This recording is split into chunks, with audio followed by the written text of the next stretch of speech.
자, 감경적 구속요건에 해당되는 죄입니다. 자, 영아살해죄는 삭제됐기 때문에 공부할 필요 없고, 자, 촉탁, 승낙살인죄입니다. 여기서 조문을 보게 되면 촉탁, 승낙을 받아서 살해했을 때 처벌하는 조항인데 촉탁이 뭔지, 승낙이 뭔지 개념만 알아두시면 됩니다. 자, 쭉 내려와서 성격, 객체 보시고요. 행위도 보시고, 자, 판례가 없기 때문에 출제 가능성이 거의 없다고 보시면 됩니다. 자, 됐고, 자, 그리고 다음 페이지도 자, 됐고요. 자, 교사방조를 갑니다. 자, 자살교사방조죄는 자살관여죄라고도 합니다. 조문을 보죠. 사람을 교사 또는 방조해서 자살하게 했을 때 처벌하는 조항입니다. 자, 성격 보죠. 자, 문제점 보시고, 자, 견해들이 나와 있는데, 우리 총론 시간에 독립성설 배우고 종속성설 배우거든요. 우리 다수설 판례는 종속성설이지만, 이 종속성설에 따랐을 때, 이 자살교사방조를 처벌하는 그 이유를 설명을 잘 못해요. 못하기 때문에 이 종속성설은 특별규정으로 본다. 이렇게 총론 시간에 말씀드린 바 있고, 반면에 독립성설은 소수설이긴 하지만 이 독립성설에 따랐을 때 이 자살교사방조가 처벌되는 그 이유를 분명히 설명하고 있죠. 그래서 독립성설은 이 조문을 당연규정이다. 이렇게 해석을 합니다. 자, 출제가 된 적이 있기 때문에 당연규정, 특별규정 정리해 두시고요. 자, 객체를 옵니다. 자, 객체는 자살의 의미를 이해하는 자유로운 의사결정 능력이 있어야 한다라고 보고 있습니다. 따라서 유아라든지 정신병자 같은 경우에는 자살이 뭔지를 자유롭게 이해할 수 있는 능력이 없죠. 그래서 유아나 정신병자는 본죄의 객체가 되지를 못합니다. 다만 이 간접정범은 될 수가 있죠. 관련된 판례가 뒤에 나옵니다. 자, 교사방조의 의미 보시고요. 착수시기 그냥 읽어보시면 됩니다. 자, 시험은 판례가 나오죠. 자, 중요 판례인데 방금 말씀드렸듯이 올라가 보면 자유로운 의사결정 능력이 있어야 한다 그랬습니다. 관련된 판례가 자, 여기 봅니다. 자, 7세 3세 나와 있죠. 7세 3세는 자살이 뭔지 이해할 수 있는 능력이 없죠. 밑에 나와 있습니다. 이해할 능력이 없기 때문에 본죄의 객체가 되지를 못한다. 다만 뭐는 될 뿐이다. 그쵸? 살인죄의 객체만 될 뿐이다. 하는 거예요. 그래서 살인죄를 인정했지 교사방조죄를 인정했다 하면 틀립니다. 자, 출제가 많이 되고 있습니다. 정리를 해두시고. 자, 그래서 올라가 보시면 7세 3세 X 하면 됩니다.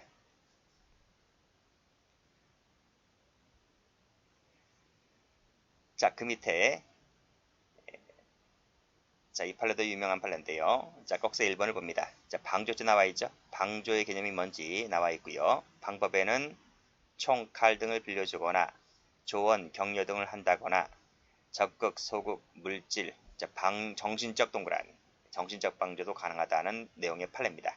그 사례가 바로 여기에 나와 있죠. 자, 올라가 보면 갑은 을이 분신 자살할 생각이 있다는 거죠. 그래서 교사는 되지 않는 겁니다. 생각이 있기 때문에. 리포트 용지 유서 2장을 대신 작성해 주었다는 것입니다. 빨간 펜으로 유서 2장 대신 작성 동그라미. 이게 바로 뭡니까? 밑에 보면 정신적 방조가 되는 거예요. 자, 그래서 이 을은 자살하게 되죠. 그래서 자살 방조죄를 인정했던 판례입니다. 그런데 이 사실관계 자체에서 나중에 2015년도에 재심 결정이 열렸고 재심 판결이 열렸고 그래서 무죄로 확정되었지만 이 사실관계만 그렇다는 겁니다. 그렇지만 이 판례가 말해주고 있는 것은 아하 이런 것도 방조죄 한 사례가 될 수 있겠구나 이 정도에서 그치시면 됩니다. 뭐 재심까지 갈 필요는 없는 것이고요. 자, 됐고 그 다음에 주관적 요건을 봅니다. 자, 방조죄 나와 있죠? 자, 방조죄가 되려면 자살의 실행을 원조해서 이를 용이하게 하는 행위의 존재가 있어야 되는 것이고 그것이 바로 객관적 요건이겠죠? 그리고 그 점에 대한 행위자의 인식이 요구된다. 이것이 주관적 요건이 되는 것이고요. 자, 그래서 여기서 보면 행위의 존재, 행위 동그라미 치시고 그리고 인식 동그라미 치시고 그래서 객관적 요건, 주관적 요건이 구비가 되면 방조제가 됩니다. 자, 그런데 밑에 꺽쇠 2번을 보게 되면 자, 사실관계를 여러 번 읽어보세요. 자, 밑에 꺽쇠를 보면 금원 편취 목적이었다. 편취 목적이었고 사기 행각의 일환으로 이루어졌죠. 그리고 또 변사자들이 다른 경로를 통해서 청산염을 입수했습니다. 라고 했을 때 이것은 이 피고인에게 있어서 자살방조죄의 인식, 이 고의가 없는 것이다. 이렇게 볼 수가 있습니다. 그래서 편취 X, 그렇죠? 다른 경로 X, X. 그래서 고의가 탈락되어서 방조죄가 되지 않습니다. 색깔을 칠하시면 돼요. 색깔 칠하는 것이 나중에 여러분들 마무리 정리할 때 아주 좋을 겁니다. 색깔을 막 칠하지 마시고 키워드만 색깔 칠하시면 나중에 마무리 정리할 때 빠른 속도로 전체를 다 읽어볼 수가 있기 때문에 그런 점에서 마지막에 색깔 칠하는 것이지 처음부터 마구잡이로 막 색깔 칠하시지 마시고요. 강의를 잘 따라오시면 제가 해드린 대로 색깔 칠하시면 됩니다. 자, 그 밑에 판례도 똑같아요. 자, 여기 보시게 되면 똑같죠? 여기 보시면 같은 색깔로 할까요? 여기서 했기 때문에 그쵸? 같은 색깔보다는 검은색으로 할게요. 역시 행위 동그라미, 인식 동그라미가 요구되는데 읽어보겠습니다. 갑의 여자친구인 을려의 예전 남자친구인 병이 휘발유를 끼얹은 채 찾아와서 갑과 을려가 탑승한 차량을 가로막으며 이러이러한 얘기를 했습니다. 그러니까 갑이 병에게 그럼 그냥 죽어라. 죽을 테면 죽어봐. 라고 하며 라이터를 건네주었는데 이 친구가 라이터로 몸을 붙여서 사망하게 됩니다. 이때 라이터를 건네준 이 갑의 죄책은 자살방조죄가 될 수 있느냐의 문제인데 자살방조가 되려면 행위, 인식이 있어야 된다고 했잖아요. 특히 이 인식이 있느냐라고 하는 겁니다. 진짜 갑이 병에게 줄 때 그냥 죽어라, 죽을 테면 죽어봐 라고 했던 것이 진짜 죽으라고 한 건가요? 그런 뜻은 아니죠. 그래서 밑에 보시게 되면 자, 충동적으로 일어나는 일로 봐야 하는 것이기 때문에 따라서 이 라이터를 건네줄 때에 갑에게는 방조죄의 고의가 없다. 이렇게 보아서 무죄가 되었던 판례입니다. 자, 그 밑에 가보죠. 자, 이 부부입니다. 피해자가 피고인과 말다툼을 하다가 죽고 싶다. 같이 죽자고 하자. 기름을 사오라고 하자. 이 기름이 이제 휘발유죠. 남편이란 사람이 설령 아내가 자살하겠다고 하면 보증적지가 있기 때문에 그 자살을 방지해야 할 보증적지가 있음에도 불구하고 오히려 휘발유를 사다 주죠. 동그라미 쳐보세요. 이게 바로 뭐다? 자살 행위를 용이하게 하는 행위가 된다. 라고 해서 이 남편에게 방조죄를 인정했던 판례입니다.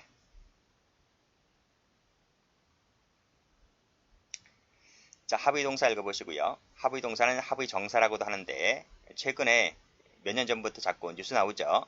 뭐 강원도 횡성 펜션에 놀러갔다.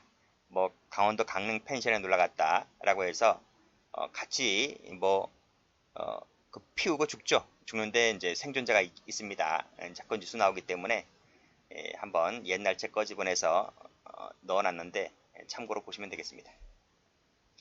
여기 쭉 보면 정사를 합의했다, 정사를 가정했다 이렇게 나오죠. 나오는데 쭉 밑에 각주를 가보게 되면 기출이 나와 있습니다. 기출이 나와 있는데 이 기출은 이제 옛날 20, 30년 전에 사법시험에 등장했던 것이고 공무원 시험에서는 등장한 적이 없습니다. 뉴스에 나오길래 한번 넣어놨는데 참고로 읽어보실 분들은 읽어봐도 됩니다. 자, 나머지는 됐고요. 자, 위력으로 갑니다. 살인죄가 나온다고 하면 법조문하고 판례이지 이론 자체는 출제 가능성이 별로 없는데 그냥 읽어보시면 되겠습니다. 자, 203조입니다. 전조입니다. 전조는 이제 252조를 말하죠. 252조의 경우에 있어서 위계 위력으로서 촉탁 승낙하게 하거나 자살을 결의하게 했을 때는 자, 이것이 시험 몇 번 나왔는데요. 자, 빨간 펜으로 250조 밑줄 쫙 끕니다. 그쵸? 그래서 밑에 예비모가 있다는 겁니다. 자, 위계가 뭐고 위력이 뭔지는 읽어보시고요. 정도 읽어보시고 됐습니다. 자, 마지막으로 예비 음모를 갑니다. 자, 빨간 펜으로 250조와 253조입니다. 이 두 가지는 예비 음모가 있다. 감경적 구성 요건은 없다. 이렇게 보시고, 자, 밑에 판례입니다. 자, 살인 예비죄가 되려면, 자, 예비죄는 우리 총론 시간에 배우죠. 100% 목적범입니다. 그래서 기본 범죄를 범할 목적이 있어야 되는 것이고, 그리고 살인 준비에 대한 고의가 있어야 됩니다.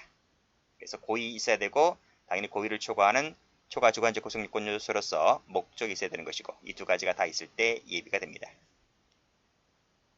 자, 밑에 준비 행위는 물적인 것에 한정되지 아니하며 정형이 있는 것도 아니지만, 밑에 단순히 범행의 의사, 계획만으로는 예비죄가 있다고 볼 수가 없어요.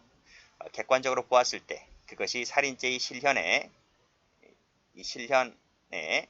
실질적으로 기여할 수 있다면 그러한 외적 행위를 우리가 예비라고 부른다. 이렇게 보시면 되겠습니다. 자, 우리 총론 시간에 나오는 판례죠. 그래서 우리가 이제 은행 털이할 때 한탕하자라고 한 것만으로는 예비죄가 될 수 없다는 판례, 그 판례입니다.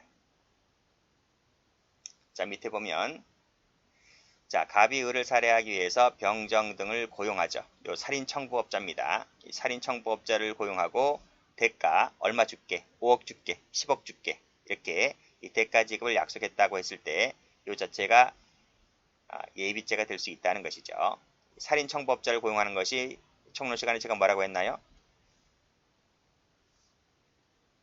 인적 예비. 인적 예비입니다. 그래서 물적 예비 말고, 여기 나와 있죠? 물적 예비 말고 인적 예비도 예비가 될 수 있다는 내용의 판례입니다. 자, 권총 등을 교부하면서 권총 동그라미. 사람을 살해하라고 했을 때 이 피교사자가 범행 결심을 가졌는지 갖지 않았는지 상관없이 그 자체가 독립해서 살인 예비죄가 됩니다. 굳이 법조문을 따오면 이 피교사자가 범행 결의를 했는지와 관계없이라고 했죠. 뭐하고 비슷합니까? 31조 2항과 비슷하죠. 2항과 비슷하다. 2항? 3항? 3항도 되겠죠. 2항이나 3항에 따라서 그때 교사자도 예비 음모에 준해서 처벌하듯이 살인죄도 마찬가지입니다. 교부했다는 것 자체만으로도 독립해서 예비죄가 될 수 있다는 내용의 판례입니다. 자, 그 밑에 살인 용도에 공하기 위한 흉기를 준비했다. 흉기 준비만으로는 예비죄가 될 수 있느냐의 문제인데, 그 흉기로서 살해 대상자가 확정되지 아니했다면, 그렇죠? 확정되지 않았다면, 밑에도 결정되지 않았다면, 흉기를 준비했다는 것만으로는, 밑에 권총을 휴대하고 남아했다는 것만으로는 예비죄가 될 수 없다는 것이죠. 살인죄의 생명, 살인죄가 보호하고자 하는 법익이 생명이기 때문에 생명은 일신 전속적이잖아요. 그래서 살해 대상자 확정되었을 때 예비로 볼 수 있다. 확정되지 아니하면 안 된다. 이렇게 정리를 해두시고 색깔 칠할게요. 여기. 그렇죠? 요그만 색깔 칠하면 되겠죠? 이렇게. 이렇게. 예비가 안 된다. 되는 것은 다른 색깔로. 다른 색깔. 여러분이 좋아하는 색깔이 있을 거예요.